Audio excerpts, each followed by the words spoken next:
أعوذ بالله من الشيطان الرجيم. بسم الله الرحمن الرحيم. لقد كان لكم في رسول الله أسوة حسنة. صدق الله المولان العظيم. ہمارے معاشرے میں ایک خرابی یہ بھی ہے کہ باغاتوں میں، حدیقتوں میں اور باڑیوں میں، حتیٰ کہ کھیتوں میں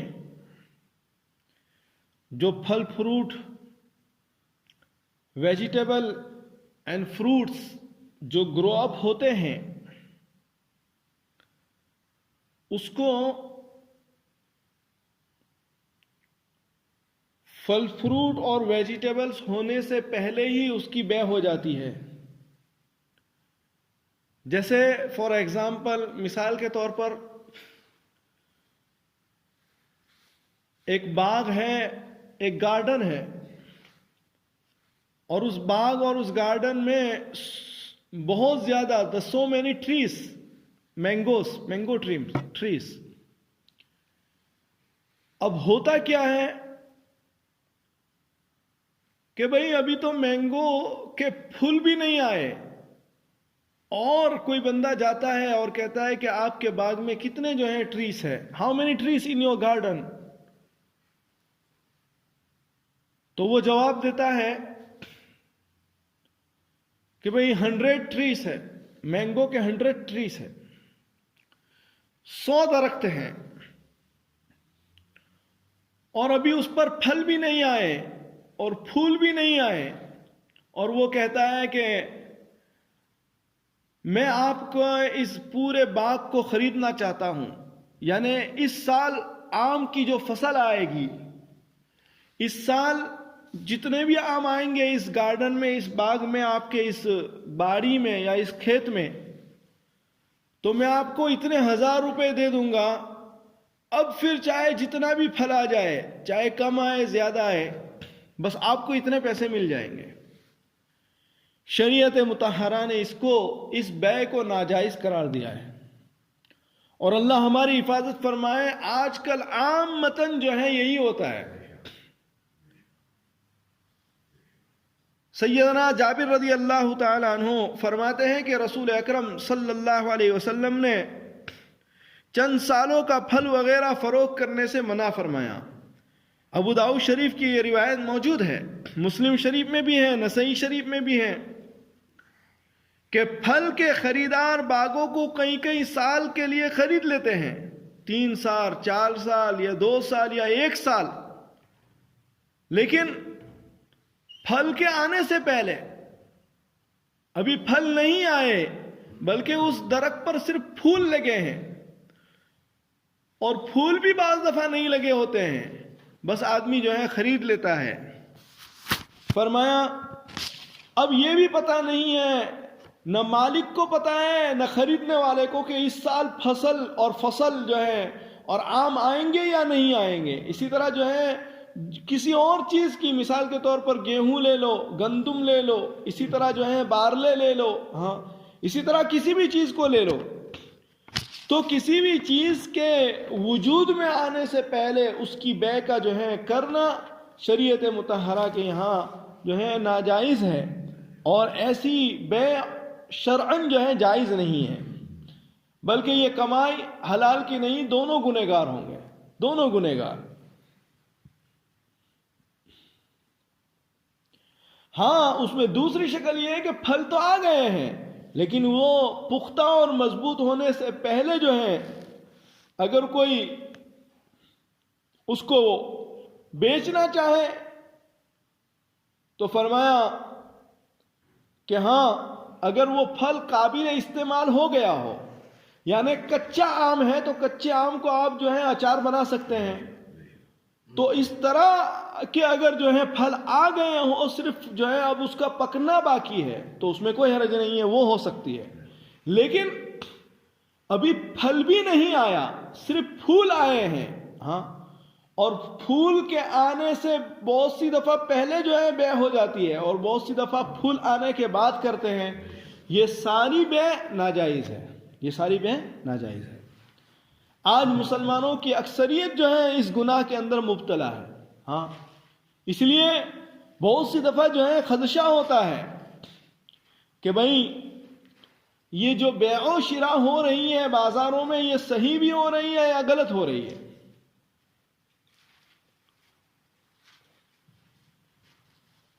اسی طرح بخاری اور امام مسلم رحمۃ اللہ علیہ نے، امام ابو داؤد شریف نے حضرت عبداللہ ابن عمر رضی اللہ تعالیٰ عنہما سے روایت کیا کہ سرکار مدینہ صلی اللہ علیہ وسلم نے فرمایا کہ پھلوں کو اس وقت تک نہ بیچو جب تک اس کی پختگی ظاہر نہ ہو جائے.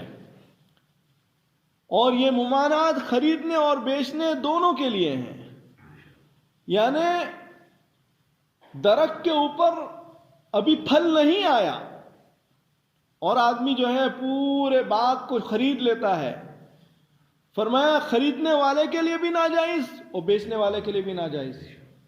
اسی طرح یہ تو میں نے آم کی مثال دی، اسی طرح جو ہے اخروٹ ہیں درختوں پہ لگے ہوئے ہیں، اسی طرح انگور ہے جو بیلوں پہ لگتے ہیں، اسی طرح تربوز ہے، خربوز ہے، مثال کے طور پر کوئی بھی پھل فروٹ ہو، اسی طرح کوئی بھی اناج ہو، ہاں، گیہوں ہے، گندم ہے، بارلے ہیں، ہاں، کھجور ہے، جو بھی جو ہے رائس ہے، تو اس کو جب تک اس کا وجود نہ آ جائے وہاں تک اس کا خرید و فروخت جائز نہیں ہے.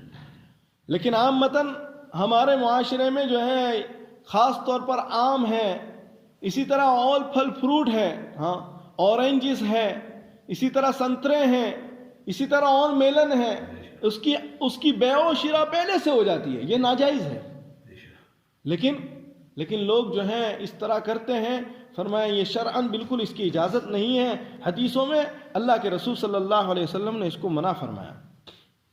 حضرت جابر رضی اللہ تعالیٰ عنہ فرماتے ہیں کہ رسول اکرم صلی اللہ علیہ وسلم نے فرمایا کہ اگر تم نے اپنے پھلوں کو اپنے مسلمان بھائی کے ہاتھ فروخت کیا، پھر ان پھلوں پر کوئی آفت نازل ہوئی، مثلا پھل بالکل جو ہے شروع میں ہونے ہی نہیں ہوا، لگا ہی نہیں، یا جو ہے لگا اور تیز ہوا آئی اور اس کو اڑا کر چلا گیا، ہاں، اور وہ سارے پھل جو ہے برباد ہو گئے، تو تم کو اپنے بھائی سے کچھ لینے کا حق نہیں ہے. ہاں، شرعاً فرمایا کچھ لینے کا حق نہیں ہے.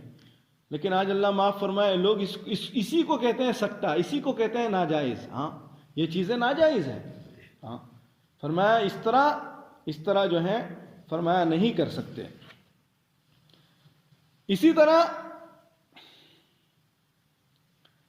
سیدنا حضرت ابو ہریرہ رضی اللہ تعالیٰ عنہ سے مروی ہے کہ آپ صلی اللہ علیہ وسلم نے فرمایا کہ دھوکے کی بیع، اس سے بھی منع فرمایا. فرمایا دھوکہ کسے کہتے ہیں؟ ایک چیز تمہارے پاس موجود نہیں ہے، ہاں، اور تم اس کو جو ہے بیچ رہے ہو. مثال کے طور پر آپ کے پاس کوئی بندہ کوئی چیز لینے آیا، وہ آپ کے پاس نہیں ہے، آپ کے قبضے میں بھی نہیں ہے، ہاں، وہ کسی اور بیپاری کے پاس ہے، اس کے گودام میں ہے یا اس کے پاس ہے. تو آپ جو ہے مثال کے طور پر ایک بندہ رائس لینا ہے آپ کی شاپ پر اور آپ کے پاس رائس نہیں ہے، ہاں، لیکن آپ کو پتا ہے کہ رائس کہاں سے میں جو ہے اس سے سستے دام میں لے آؤں گا. فرمایا کہ آپ اس بندے کے ساتھ جو ہے بیع و شراء نہیں کر سکتے، آپ اس کو نہیں بیچ سکتے جب تک کوئی مبیع آپ کے قبضے میں نہ آ جائے، وہاں تک آپ اس چیز کو نہیں بیچ سکتے. مثال کے طور پر چند دن پہلے جو ہے کسی نے سوال کیا تھا کہ بھئی میں انٹرنیٹ سے جو ہے کاروبار کرتا ہوں، انٹرنیٹ سے کاروبار کرتا ہوں. اب انٹرنیٹ پر کیا ہوتا ہے کہ بھئی ہاں مجھے پتا ہے کہ بھئی یہ فلانا جو ہے یہ ہول سیلر ہے، فلانا ہول سیلر ہے، فلانا ہول سیلر ہے، لیکن ایک بندہ مجھے انٹرنیٹ سے مجھ سے آرڈر کر رہا ہے. مثال کے طور پر یہ میں نے جیکٹ پہنا ہے، اس طرح کے جیکٹ وہ 10 آرڈر کر رہا ہے. اب میرے پاس نہ گھر پہ ہے، نہ میرے گودام میں ہے، نہ میرے قبضے میں ہے. اب میں اس کو بیچ دیتا ہوں، ہاں، اور پھر میں ادھر سے لے کر اس کو پوسٹ کر دیتا ہوں، آیا یہ میرے لیے جائز ہے؟ یہ جائز نہیں ہے، یہ جائز نہیں ہے۔ کیوں؟ اللہ کے رسول صلی اللہ علیہ وسلم نے منع فرمایا، جب تک کوئی چیز تمہارے قبضے میں نہ آ جائے وہاں تک تم اس کو نہیں بیچ سکتے، وہاں تک تم اس کو نہیں بیچ سکتے۔ تو لیکن آج کل انٹرنیٹ کے زمانے میں یہ بہت خرابیاں ہو رہی ہے۔ ہاں، بہت سارے مسلمان برانڈیڈ کمپنیاں جو ہیں وہ بھی اس طرح کا کام کرتی ہے، یہ ناجائز ہے۔ ہاں، اسی طرح حضرت حکیم ابن حزام رضی اللہ تعالیٰ عنہ نے ایک دفعہ سرکار مدینہ صلی اللہ علیہ وسلم سے سوال کیا کہ اللہ کے رسول صلی اللہ علیہ وسلم، بعض دفعہ لوگ میرے پاس آتے ہیں کسی چیز کو خریدنے کے لیے، لیکن وہ چیز میرے پاس نہیں ہوتی ہے، وہ چیز میرے پاس نہیں ہوتی ہے، اور مجھے پتا ہے کہ یہ بازار میں کس جگہ ملتی ہے، تو پھر میں وہ چیز بازار سے خرید کر اس کو دے دیتا ہوں۔ تو سرکار دو عالم صلی اللہ علیہ وسلم نے منع فرما دیا حکیم ابن حزام رضی اللہ تعالیٰ عنہ کو۔ ترمذی شریف میں یہ روایت ہے، حضور صلی اللہ علیہ وسلم نے فرمایا کہ بھئی تم ایسا کام نہ کرو، جو تمہارے پاس نہ ہو اس کو مت بیچو۔ معلوم یہ ہوا کہ جب تک کوئی چیز تمہاری ملک میں نہ آ جائے، تمہارے قبضے میں نہ آ جائے، وہاں تک تم اس چیز کو نہیں بیچ سکتے، وہاں تک تم اس چیز کو نہیں بیچ سکتے۔ اسی طرح بہت سارے لوگ سامان جو ہے اپنے کھیت سے نکلا ہے، کھیت سے نکلا ہے اور ابھی منڈی میں نہیں پہنچا، منڈی میں نہیں پہنچا، تو فرمایا کہ بھئی سامان ابھی وہاں سے نکلا ہے اور منڈی میں نہیں پہنچا ہے، تو فرمایا کہ بھئی ایسے سامان کو بھی نہ بیچو جب تک وہ چیز منڈی میں نہ چلی جائے۔ ہاں، فرمایا یا تو ایک بندہ جو ہے منڈی میں بیچنے کا عادی ہے، یا ایک بندہ گھر پہ بیچنے کا عادی ہے۔ اگر تو وہ گھر پہ بیچنے کا عادی ہے تو علیحدہ بات ہے، وہاں جا کر خرید سکتے ہیں جو اس کے بیچنے کی جگہ ہے، لیکن فرمایا درمیان ہی راستے میں جو ہے وہ سامان بازار میں آنے سے پہلے ہی اس کو خرید لیا جائے، فرمایا اس سے بھی روکا ہے، اس سے بھی منع فرمایا ہے۔ ہاں، اس سے فرمایا اس سے دھوکہ ہو سکتا ہے، یا تو بیچنے والے کو دھوکہ ہوگا یا خریدنے والے کو بھی دھوکہ ہوگا۔ اس لیے شریعت مطہرہ یہ چاہتی ہے کہ نہ بیچنے والے کو دھوکہ دیا جائے نہ خریدنے والے کو دھوکہ دیا جائے۔ ہاں، ان دونوں چیزوں سے جو ہے فرمایا حضور صلی اللہ علیہ وسلم نے روکا ہوا ہے۔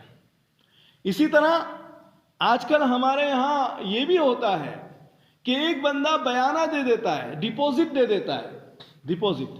جیسے مثال کے طور پر میں ایک کار دیکھنے گیا، وہ کار مجھے اچھی لگی، ہاں، تو میں نے اس کار والے کو، اس نے کہا کہ بھئی اگر تم مجھے اس کی ڈپوزٹ دے دو تو میں تمہارے لیے سیو کروں گا، اگر ڈپوزٹ نہیں دیں گے تو میں کوئی بھی گراہک آئے گا اس کو دے دوں گا۔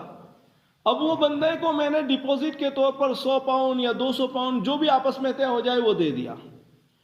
اب کسی وجہ سے میں اس کار کو نہیں خرید سکا، تو اب آیا یہ ڈپوزٹ جو میں نے دی ہے، کیا شرعی طور پر میرا حق ہے کہ میں اس سے مانگوں؟ اور جس نے ڈپوزٹ وصول کیے کیا شرعی طور پر اس کے لیے جائز ہے کہ وہ اس ڈپوزٹ کو یوز کرے؟